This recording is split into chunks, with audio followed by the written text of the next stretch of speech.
books, like I told the guys afterwards, that was probably one of the cleanest number 2 practices in spiders that I've seen since I've been here, whether it's fall camp or spring ball. Because usually first day, in spiders, the guys are good, they try to behave, and they don't hit anybody, tackle anybody. But I emphasized in the team meeting today about, taking care of each other and making sure everybody's healthy, because we're much stronger when we're all, as one and doing the right thing. And I tell you what, I was shocked, because usually, you watch the tape from say Monday, and then they come out and it's all hell breaks loose. But it didn't break loose, which was good. I thought it was a really good Wednesday practice number 2. Questions? We talked to Braylon on Monday. What kind of role do you see him fitting here, this season on the field and off the field for your defense? I mean, we'll start on the field. I think it starts with that. He's a hell of a player. We know that.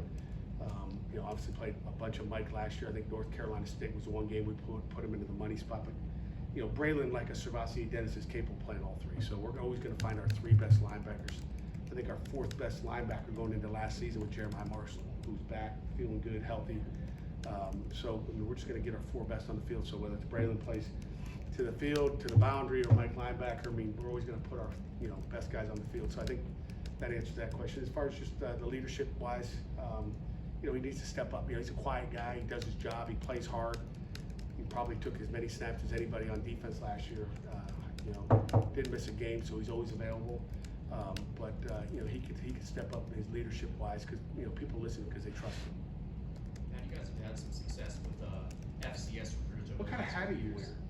I'm a Colorado grad. Oh boy, I'm sorry. I'm looking at that like, what the heck's going on? Dez, Kavir Bates, some guys from the FCS over the last few years that have had success. You've got a couple more, and Kanye Thompson, the slippery rock cornerback, Natino Olivieri, just across all positions. What do you look for, I guess, skill set wise, when you're recruiting from the FCS that gives you confidence guys can translate into the ACC? I think the biggest thing is, talking to Tino, and I'll talk Kanye, those are 2 great examples. Natino, what we saw out of him is consistency, okay? And I think all great players that go to the National Football League that sit in this room, that have sat in this room for the last 11 years, it's that guy that's consistent. And the one thing stood out to me with all the tape I watched on Natino was he was consistent with who he played with. There was no erratic play where he played a really good game, then he played a really bad game. So, and again, he's been, the pads go on Friday, so we'll find out. But, he's been really consistent. I'm not looking over there today in the last 2 days of practice going, what is our left tackle doing? Holy cow. I haven't noticed him, okay? It hadn't been like I'm looking over there going, what are we doing? And I may say something after practice today, maybe I missed something. And then Kanye, what we look for again, and we had Rashawn Murray, who probably a little bit disappointing what we got out of him last year. He's back as well. You're looking for toughness. I don't care what level it is, but Kanye is fast. And you watch him run sprints all winter. You watch him on the field, he's fast. And then today I made a comment in the headphones like, Kanye's he's a good football player. He's athletic, he can run, and he's a good football player. He can tackle. He's a fast guy that tackles. You don't see many of those. Okay. Matter of fact, there was one up in Colorado, but he's a physical dude, and he's a football player. So that's what I see out of him. With Kanye Thompson, this is the guy who was an All-American track star at Slippery Rock. You talk about his speed. Already through winter workouts and a couple of days of spring. Have you seen that next level speed befitting a guy who was a track star, who was a record setter on the track field? Yeah, you see that he plays football with track. Some of those track guys, don't play as fast as you want them to, but you see it transition to the football field. A lot of times the transfers that you guys go for tend to fit into maybe a group of guys like Kanye that are lower level but played a lot, or guys that maybe are backups at a Power 4 school but they didn't really play much at all. It seems like you get a lot of transfers from one of those 2 groups. Do you find yourself leaning toward one more than the other? Do you like those guys from the lower level that played a ton and excel? I think I don't want guys from a lower level that play a lot that stick. Okay, so it's lower level that play that are good football players. So there's a combination of. So it's not like we look and say, hey, let's take a Power 4 guy. That's who you end up getting. That's who you can maybe get. Period. I don't know what it is, but it sometimes works out that way. If we're going to take a kid from the Power 4 level that hasn't played much, we better have knowledge of him in the prior world, right? Wherever it's high school, we had him on a visit, whatever it may be.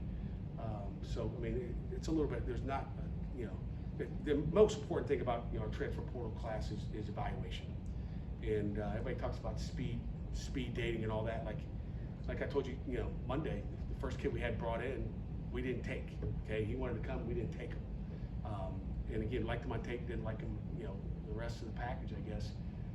I mean, again, I should say we liked him on tape. We didn't love him on tape, but you brought a guy in, and it's like, oh, we got to get a portal guy, but it's not rushing to decisions, bad decisions. We put everybody. You guys are saying bad things, but like, I don't know where we ranked in portal classes and all that baloney. Like, I don't care. Like, I don't care what the rankings are in high school or college, transfer portal wise. But like I said, I think we got a hell of a class, and we'll find out at the end of the year.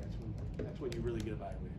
Similar to Chris's question about Braylon, I'd asked about Sean Lee, one of your few guys returning who has some experience from last year. What have you seen from him over the offseason and so far?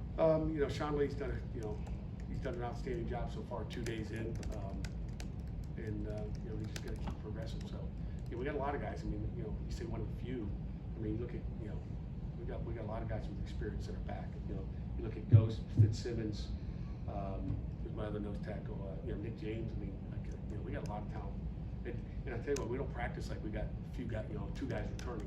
I don't know how many returners we got. I don't count them up. I just know I like what I see on the field. I'm at a corner, but since you brought him up, I mean, Isaiah Neal, how do you look at him? I mean, are you trying to fit him into one position, or is he still kind of a swing guy? It's a great question, Stephen. I feel like I wanted to be a D tackle is what we recruited him as, but he is so trustworthy. He's so smart. He does everything the right way. He makes a lot of plays out there. I mean, he's probably our most productive end. Just looking at it, like when you go, wow, it's a great play. When he peels on a blitz and gets a TFL, I mean, he just does things the right way. We're going to get his one-on-one pass rushing better. That's major focus for him in the offseason, so he can be a lead off that edge and get some 4-man pressure at the end spot. But I've been impressed with I've been impressed with that guy. And again, he'll be even better this year. I mean, we moved him to DN halfway through the year, really. But he's so smart, he can pick it up, and he does all the little things right. And it's called consistency. Just like I said, earlier about the consistency. I mean, he's consistent. I know what I'm going to get when we put him on the field. So happy with Ghost.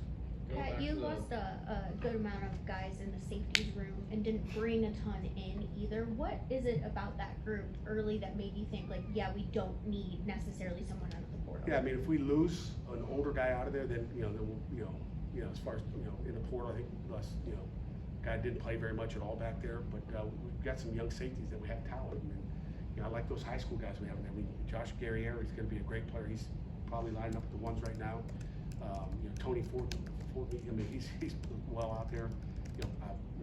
Day Barksdale had a great day today. Got better, really much better from day 1 to day 2. Complimented him on the field today as well. So just you feel you got guys that know what they're doing, and you don't have to play with transfers. We develop our young guys, and that's what we do here at Pitt. Going back to the linebacker position, you mentioned Jeremiah Marsland back and Lovelace being able to play all 3. Who else is lining up in the middle, taking reps there? Yeah, the guy that's been pretty impressive is Justin Thompson, kid from down in Maryland. We're at Good Counsel High School. Coach Mack, high school coach there. I mean, he does an unbelievable job.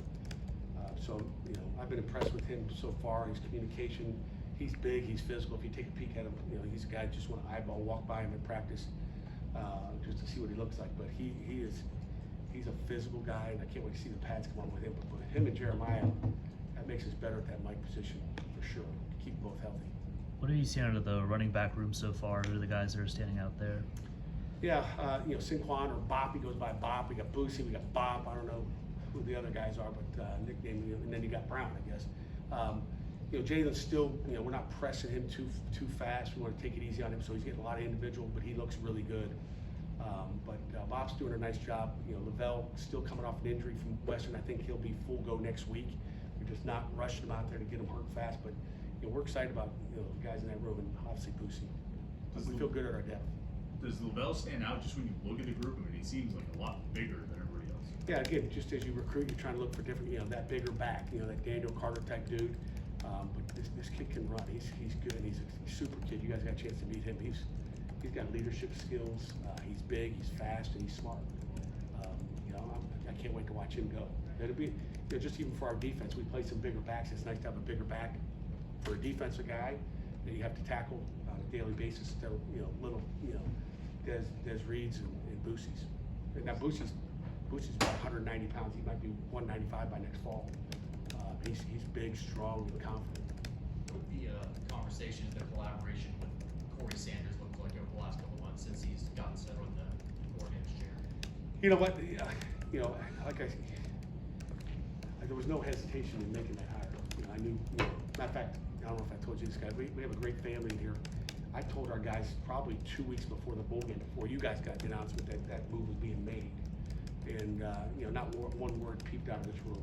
Okay, I mean we got a pretty tight knit group, so that call was made really early for our guys and for our coaches to know. So he's been preparing for White's been preparing an entire coaching career, but he's seen it done. He knows what I want. He knows how we want it. He's taking it to another level right now. I think just a different guy. So I'm excited about what he does. In our unit meetings, on the field, and then it really ends up what you do in the defense staff room. Just the details, attention to detail all the time, consistently. And I think he'll do an excellent job. One more for Coach. Is it rare, to have a guy, wait and be a position coach for that long? He's been as successful as he was, and kind of wait his turn, I guess, for an opportunity like this. Yeah, I mean, I think it is rare nowadays. Everybody wants to jump, and I've talked about guys that jump too quick and then mess up their career. He's been patient, but I think the patience and liking what you're doing and where you're at and the people you're with, I think that pays off. Okay, I think that's the main thing. So he's been patient, and things work out when you're patient. When you're impatient, no, things don't work out so good. Okay, you got anything else? Yes, sure.